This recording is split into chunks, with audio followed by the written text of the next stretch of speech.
A lot of this isn't going to make sense to you, and I'm sorry about that. I'm just going to start at the beginning, with the house.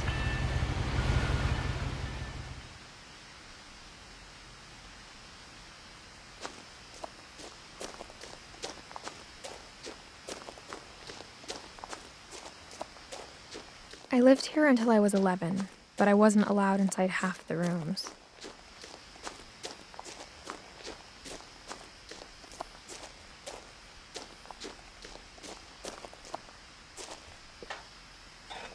Inside the mailbox were bills from 7 years ago, marked urgent, open immediately.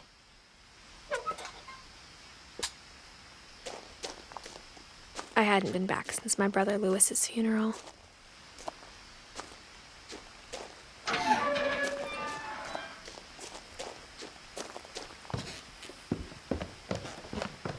In her will, my mother left me a key, but didn't tell me what it unlocked.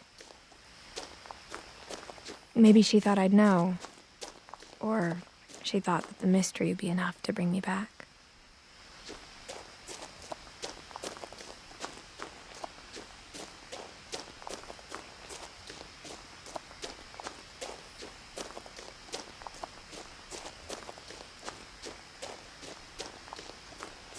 No one had driven this way in a long time, but I saw a few hoof prints.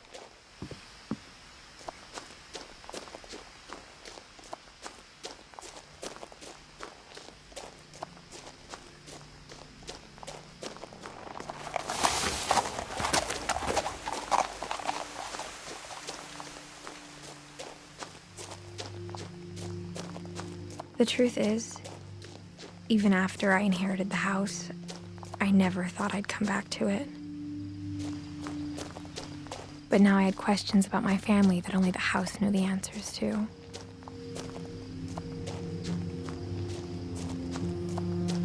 The house was exactly like I remembered it, the way I'd been dreaming about it.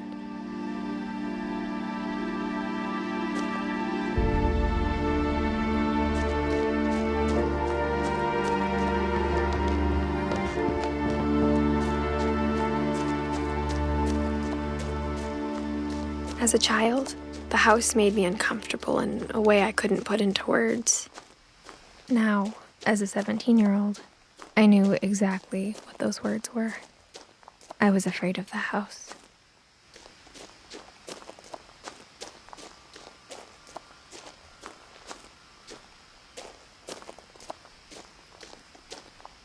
The house felt like it had always been here. Even the swing set was older than my mother.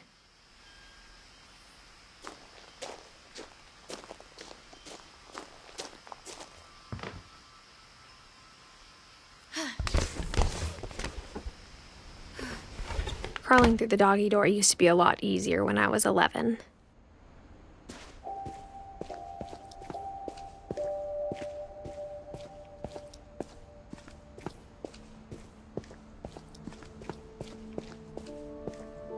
For the first time in years, I felt like I was home.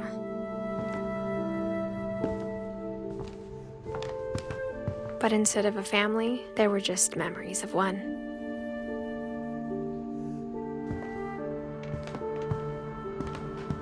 Like how only one restaurant would deliver to our house, so we had Chinese a lot. Or how after Lewis started working at the cannery, we all got sick of eating salmon. Except our cat, Molly.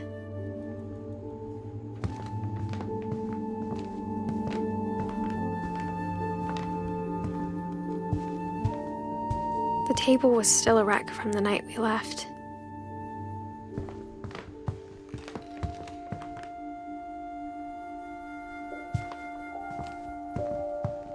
My mom was the only one of us who could imagine Great-Grandma Edie living in a nursing home.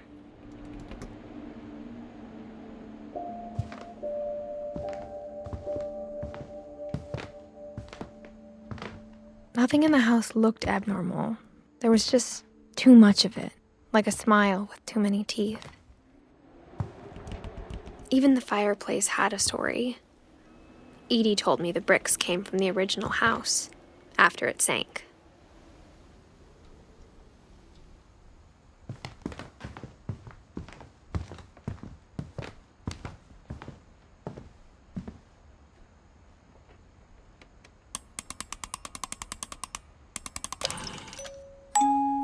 Great-Grandpa Sven built a music box for Barbara, along with the rest of the house. Mom always told me to stay out of the basement, so I wasn't too surprised when the key didn't fit.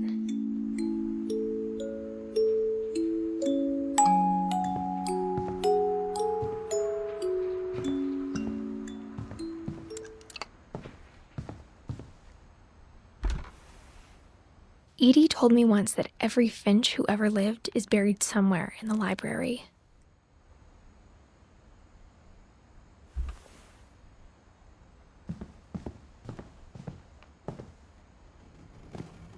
After Milton disappeared, Mom sealed up all the bedrooms.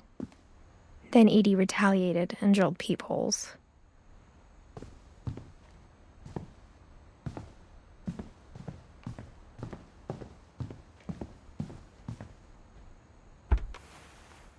As a kid, I just assumed every house had peepholes and sealed rooms you weren't allowed inside of.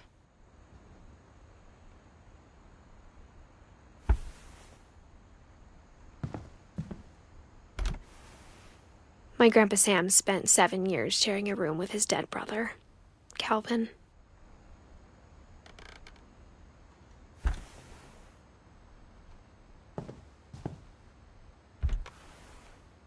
The last time I was in Edith Sr.'s room, I was 10 and she was painting my portrait.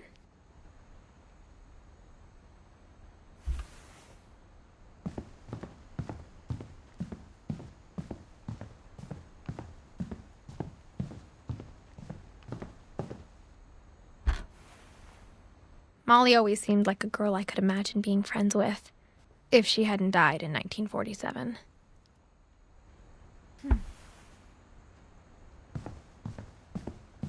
I spent a lot of time playing in Great Uncle Walter's room. I think my mom sometimes regretted not sealing it up. Lewis told me there were secret passages, but I never believed him.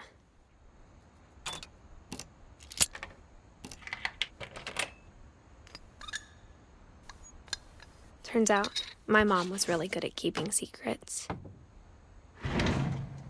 Now it was time to find out what my mom had been afraid of.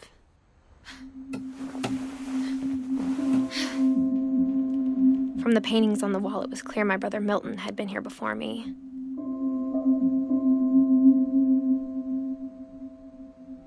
Reading this, maybe it sounds like I had a plan. But I had no idea what was behind that door.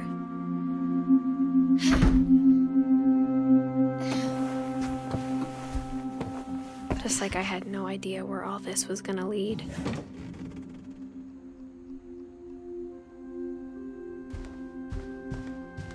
I grew up looking at Molly's room through the peephole. Molly's gerbil had a tiny bedroom with its own even tinier gerbil cage. Being inside for the first time, I felt like I'd stepped behind a painting.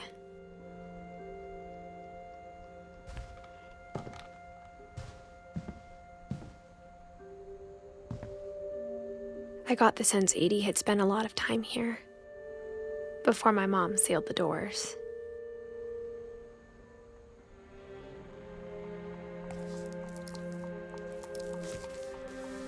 December 13th, 1947. Dear Diary, I'll be gone soon, but I wanted to tell somebody about what's gonna happen.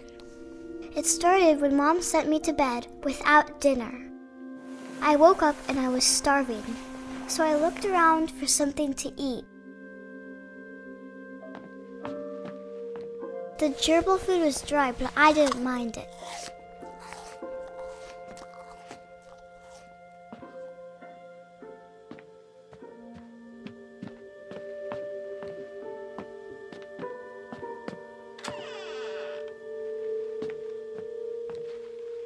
I kept eating and eating.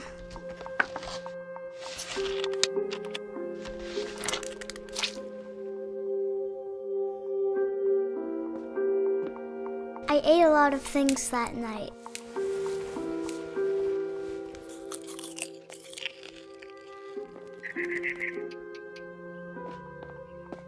Then I heard chirping outside my window. It was a barn swallow going back to her nest. I reached out for her.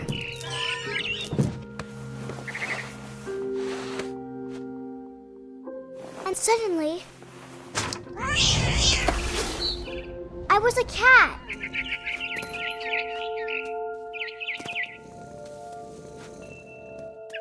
I tried to be quiet, but the bird was really scared.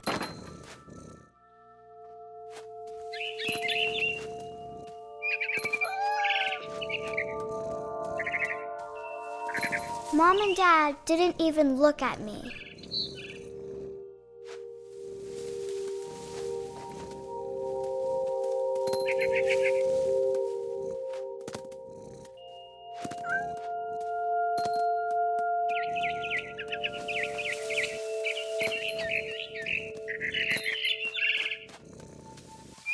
I jumped and I almost got her.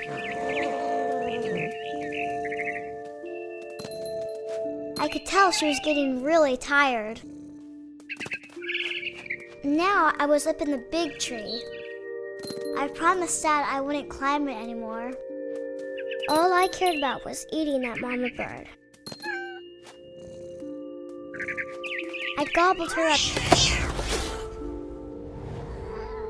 And suddenly, I was an owl. First, all I heard was the wind. Then I heard little teeth nibbling in the grass.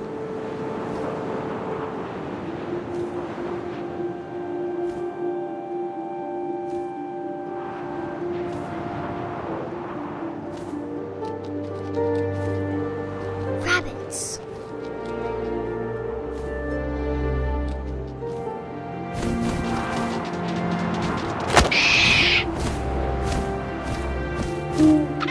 I imagined his face looking up and seeing mine through my talons. I swallowed him up, and I didn't chew one bit. Then I flew off to find something bigger.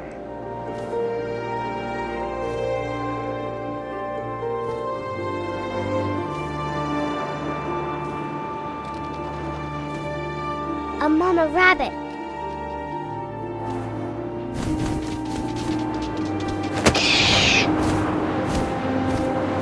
She was almost too big to carry. I started choking, but I couldn't stop eating. And suddenly, I was a shark.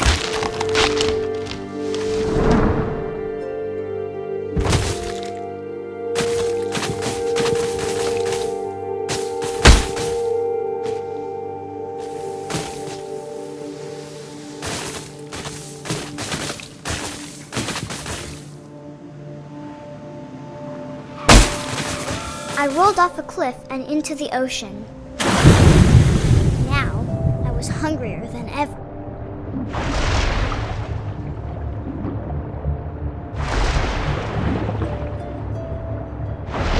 I wanted fat, juicy seals. I tore off her flipper, and it tasted really good.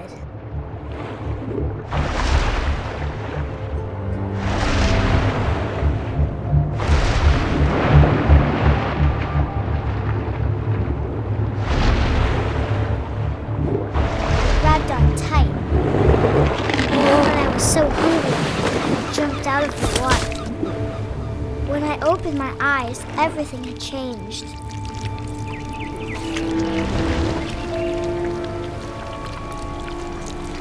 Now I was a monster, and I smelled people everywhere.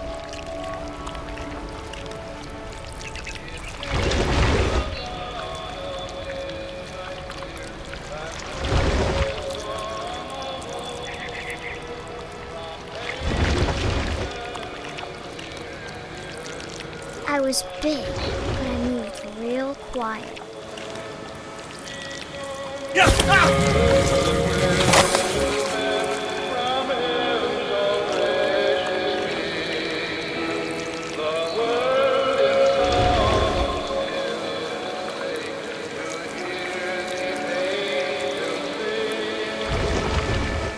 wanted to stop, but also I didn't.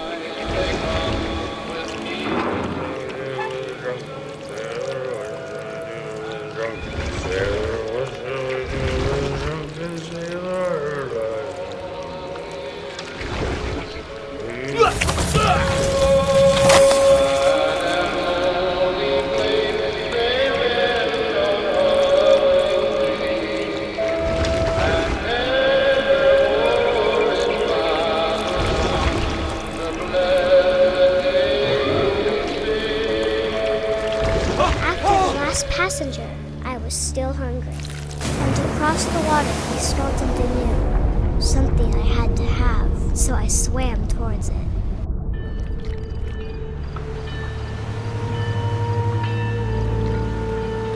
I slithered onto the sand, and the good smell went into an old pipe.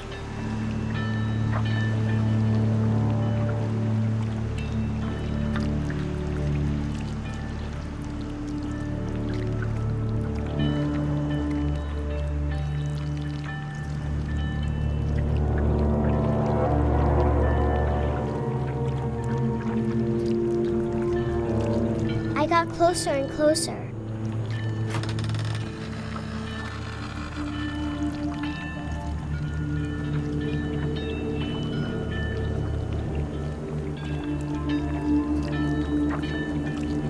All my stomach started growling. And suddenly, I was me again. I held my breath for a long time, but I couldn't hear anything. I think it's waiting for me to fall asleep. But it's not going to wait much longer. It needs to feed, and we both know I will be delicious.